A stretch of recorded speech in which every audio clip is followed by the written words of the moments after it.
Diego, que la extensión esta de la cuarentena también tenía que ver con lo que había sido la pulseada por los fondos entre la Nación y la Ciudad de Buenos Aires, y quería preguntarte a ver qué estabas viendo detrás de esa pulseada y cómo puede reordenar el mapa político de ahora en más. Mira, yo creo que lo que va quedando claro, digamos, es hasta acá, digamos, cómo se va perfilando, ¿no? Las diferencias políticas, digamos, más grandes, cuestiones, digamos, algunas de las cuales estuvieron en la elección del año pasado, pero bueno, después había que ver cómo evolucionaba el gobierno de Alberto Fernández. Creo que se empieza, digamos, a armar un poco una grilla muy en borrador de la elección de 2023, y lo otro es que la dinámica que está tomando, digamos, la política en estos últimos días, de alguna forma va como homogeneizando, ¿no? Las posiciones en los dos lados, va como diluyendo un poco la discusión o las diferencias que había más entre halcones y palomas de los dos lados, y claramente, digamos, el escenario se está volviendo más radicalizado, ¿no? Dijiste elección 2023, estamos omitiendo la legislativa del año que viene.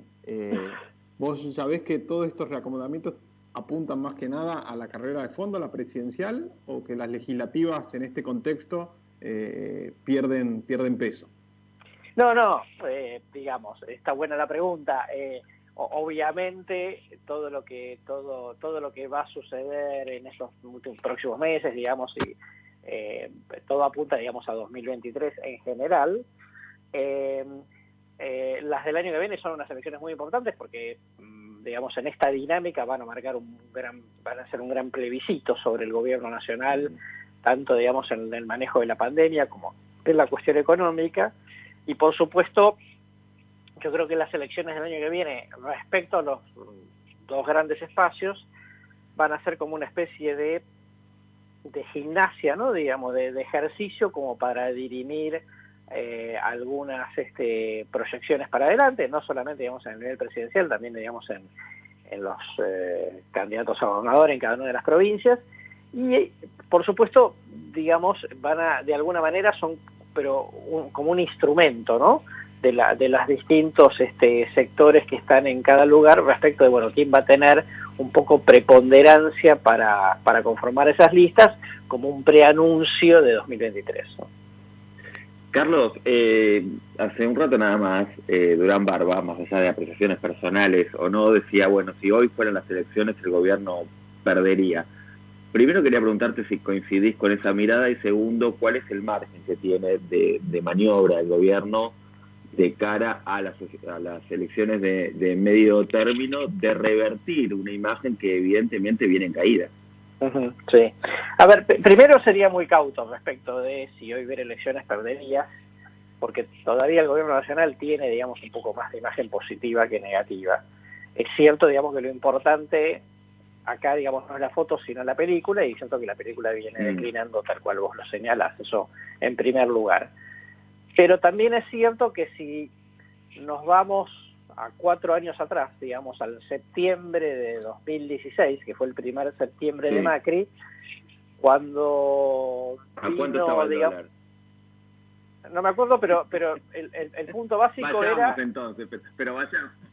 Claro, no, pero digo, más allá del valor del dólar, el punto era el debate sobre las tarifas de servicios públicos, que realmente, digamos, lo desgastó mucho al gobierno de Macri los primeros 8 o 9 meses. Y si uno se hubiera parado en ese momento, donde Macri tenía más desaprobación que aprobación, se hubiera parado en ese momento y yo les hubiese dicho que Cambiemos iba a ganar con comodidad la legislativa de 2017, seguramente hubieran pensado que por ahí estaba loco, ¿no? Entonces digo... Es cierto, pero perdón, Carlos, pero había una idea, a ver si coincidís, perdón que te interrumpa, pero había una idea de apuesta, ¿no? De, bueno, déjennos hacer lo que vinimos a hacer. Esta otra gente gobernó durante 40 años y estuvimos acá, y nosotros somos lo nuevo, venimos con, déjennos, acomodamos el barco y ahora sí arranca el gobierno. Había una sensación como de apuesta. Acá esto no aparece porque da la sensación que volvió lo mismo, más allá de algunos matices, volvió lo mismo que había estado antes. ¿O no? Sí, supongamos que sí, pero de todas maneras hay un hecho fuerte que es una crisis mundial, ¿no? Sanitaria y económica. Yo no sé cómo va a salir, digamos, más allá de que ahora todos podemos, digamos, advertir que va a durar mucho tiempo la situación de la pandemia. No sé con qué sociedad nos vamos a encontrar, digamos, al final del camino, ¿no? Entonces, digo, en ese punto yo le pondría cautela porque, digamos, ojo que hace menos de un año atrás, digamos, la gente votó un cambio. Pero está claro, digamos, que hay gente que ha ido decepcionando por el camino. Pero también es cierto, digamos, que es un contexto muy particular. Digo como para no apresurarnos a hacer un diagnóstico sobre una cosa que va a suceder dentro de un año, ¿no? Carlos, hace 2 viernes lo tuvimos al presidente anunciando un plan de seguridad para el conurbano bonaerense. Fue un acto ahí en la Casa Rosada, donde estuvo el gobernador, la ministra de Seguridad. 3 días después o 2 días después, mejor dicho, se dio el levantamiento policial. A ver, cuando se licúan tan rápido anuncios de esta envergadura, porque consistía en inversión, un fuerte simbolismo por llevar seguridad al lugar donde la tasa de delitos está creciendo, ¿qué nos indica eso cuando se empiezan a licuar de manera tan rápida los anuncios presidenciales y más los de mayor envergadura como fue ese plan de seguridad? Por lo menos 2 cosas, digo, más allá de un contexto muy particular, porque la gente, digamos, tiene la cabeza sobre todo en lo económico y lo sanitario de ella. Obviamente crece la preocupación por la seguridad, por eso el gobierno lo hizo, pero me parece 2 cosas. La primera, digamos, es la falta de volumen político, ¿no? Digamos, como que cada cosa que vos haces no se le presta la suficiente atención, precisamente, digamos, porque por ahí entras en una dinámica de anuncios con interrogantes, ¿no? Digamos, con lo cual te hace, digamos, que la expectativa se licúe más rápido. Y en segundo lugar, un problema que sí el gobierno tiene, digamos, es claramente un problema de comunicación, ¿no? No solamente, digamos, por el tamaño de la crisis que tiene, que algunas cosas, digamos, pueden llegar a ser más o menos comprensibles, sino en términos generales te diría que no hay una buena comunicación. En general, del presidente, digamos, en lo institucional, digamos, un poco más relativo, pero que no está pudiendo aprovechar ese tipo de cuestiones, ¿no? Así como no pudo aprovechar el arreglo con los fondos de inversión por el tema de la deuda. Ahora, Carlos, esta instala, ¿no? Esa idea de que yo comparto, ¿no? Que hay una mala comunicación por parte del gobierno, pero también no hay una mala gestión. O sea, da la sensación de que más allá de, bueno, efectivamente el arreglo de la deuda con los privados, que fue muy importante, pero que se demoró mucho más de lo que tenían previsto, y que no hay mucho más, es cierto, la pandemia, no voy a decir que no, pero incluso esa gestión frente a la pandemia, de marzo a ahora, bueno, seguramente el balance viene siendo más negativo que positivo, si uno ve los números, ¿no? Si uno ve cómo se va desarrollando esta idea de, bueno, veamos la película. La película no da la sensación que va a terminar muy bien. Y no hay mucho más, me parece, ¿o sí? ¿Hay alguna gestión que se hace pero no se está comunicando? Digamos, en primer lugar, el contexto es un contexto de mucha concentración, digamos, en lo sanitario, en la ayuda económica, bueno, todos los subsidios que conocemos y el área social, y eso ha dejado a muchas áreas prácticamente sin recursos, ¿no? La verdad que hay algunos ministerios, digamos, que están para pagar sueldos y desempolvar expedientes, pero no mucho más que eso, esa es la verdad. Y eso, obviamente, sí, está claro, digamos, que le falta gestión. Eso desde el lado, digamos, de lo meramente administrativo. Pero también, digamos, lo otro que está sucediendo tiene que ver con algo de la pregunta que ustedes me hacían recién, porque la falta de volumen político, entre otras cosas, tiene que ver con un gabinete, con algunas, digamos, figuras que saben de sus temas y que tienen, digamos, alguna trayectoria, pero lo cierto es que en general es un gabinete sin volumen político, con lo cual a los problemas de falta de recursos definitivamente sí tiene problemas de gestión, y a eso súmale el hecho de que tampoco lo van compensando, digamos, con actitud política, como para que se note que más allá de los logros, con recursos limitados, ¿viste? Como en muchos aspectos. Claro, como, ¿viste? Vos premiás la actitud. Decís, bueno, está bien, mirá, no está haciendo mucho, pero por lo menos se está calentando, digamos. Eso no está apareciendo, y eso tiene mucho que ver, digamos, con la manera en que el presidente eligió conducir, ¿no? Y por el tipo de gabinete que es una resultante de la matriz originaria del Frente de Todos, que como es muy variopinta, tuvo que hacer una serie de equilibrios y entonces quedó una cosa, digamos, no del todo satisfactoria, ¿no? Claro, que arregló con todo, pero no marcha, no va para adelante, hasta que... Claro, y te digo, tanto que... Exactamente, hay áreas, digamos, que no tienen recursos, las de obras públicas, más vivienda, etcétera, como cosas muy, muy chiquitas. Eso es cierto, no tienen recursos. Además, tampoco, digamos, tienen mucha capacidad de respuesta. Esto lo dicen intendentes, gobernadores que se quejan, ¿no? del propio Frente de Todos. Y además, encima, digamos, un gabinete que está pensado con la cabeza de Néstor Kirchner, ¿no? Que esto es, Néstor Kirchner conducía políticamente y el jefe de gabinete era Alberto Fernández, para un gabinete en donde todo el mundo hacía su trabajo técnico, pero no sobresalía políticamente. Acá, digamos, Alberto no es Néstor, y Santiago Cafiero no es Alberto en esa época. Y un gabinete, digamos, que tiene limitaciones desde ese punto de vista, además de la falta de recursos. Carlos, quería preguntarte por el espacio de centro-derecha. Es un espacio que, por lo menos en los últimos tiempos, ha ocupado la calle. Es cierto que el sector de centro-izquierda no lo ha hecho respetando básicamente la cuarentena, pero hay un discurso que precisamente también se opone a la cuarentena por parte de la centro-derecha, por lo tanto sale a la calle. ¿Eso ves que se puede traducir en votos? A ver, me parece, digo, de centro-derecha, vos te referís a los sectores, digamos, más liberales. Sí. Mirá, a mí me parece que si el año que viene el gobierno, digamos, no parece, digamos, despertarse o modificar un rumbo que genere expectativa, digo, más allá de la pandemia y la situación económica mundial, va a haber una buena parte del electorado que se va a sentir tentado de mandarle un mensaje de castigo al gobierno. Y si eso es así, muy probablemente, digamos, las terceras opciones, fuera de las dos grandes coaliciones, tengan mucho problema para asomar la cabeza, porque va a existir mucho, digamos, un llamado a un voto útil, ¿no? Que esto es no desperdiciar el voto para todos aquellos que están insatisfechos con el gobierno de Alberto, le tienen miedo a Cristina, digamos, y creen que llegó el momento, digamos, de darle un mensaje.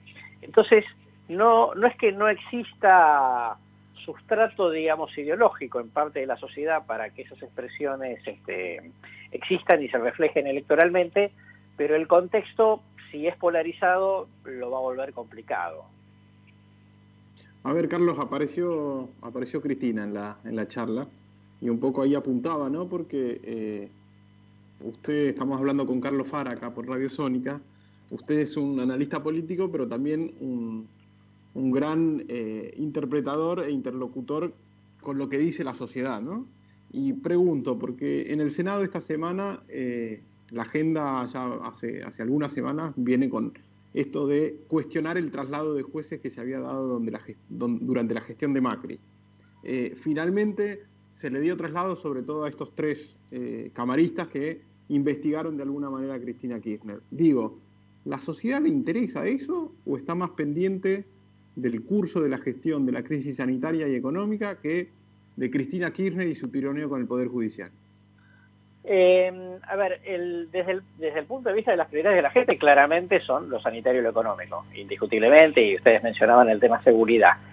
Cuando el tema de la justicia, que es, hay amplio consenso que la justicia en la Argentina, hay que reformarla, mejorarla, etcétera, etcétera. Pero cuando vos ponés el tema sobre la mesa, donde parece que el tema no está por la genuina intención de mejorar la justicia, sino en función de las cuestiones judiciales de Cristina, obviamente hace ruido. Y entonces ahí es donde, independientemente, digamos, de qué es dónde finalmente vaya a terminar esa reforma, más el tema de los jueces, más el tema de la Corte Suprema, todo eso no hace más que complicarle la vida, digamos, al gobierno, particularmente al presidente, porque primero que no es una agenda de la gente, digamos, o no queda claro, digamos, que sea una prioridad de la gente, es una cosa importante, digamos, pero obviamente no urgente.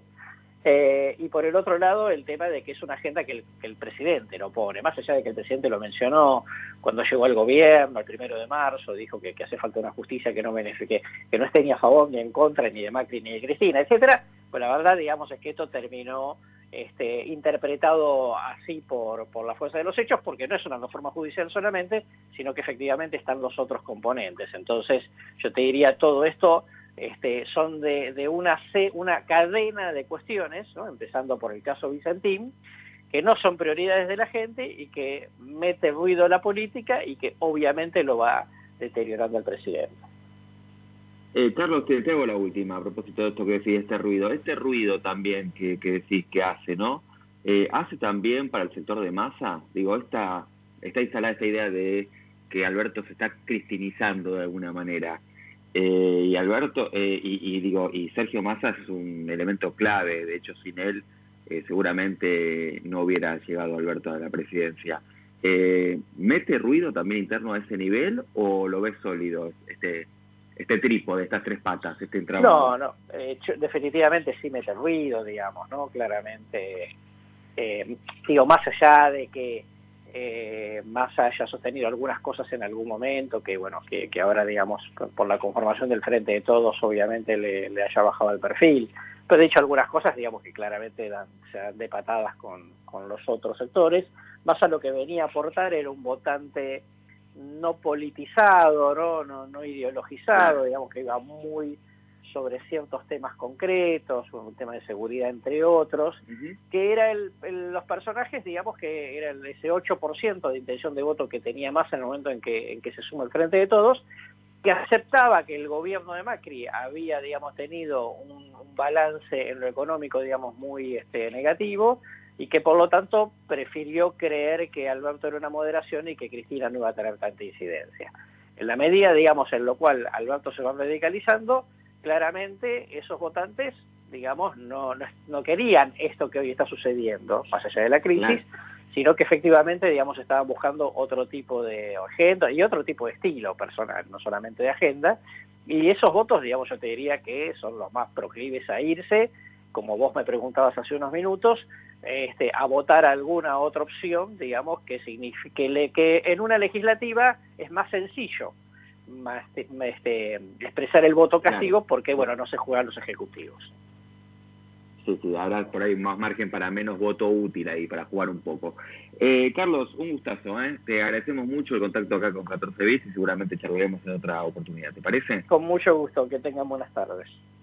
Un abrazo enorme. Ha pasado Carlos Fara, consultor político, analista, valía la pena, bueno, entender un poco más dónde estamos parados.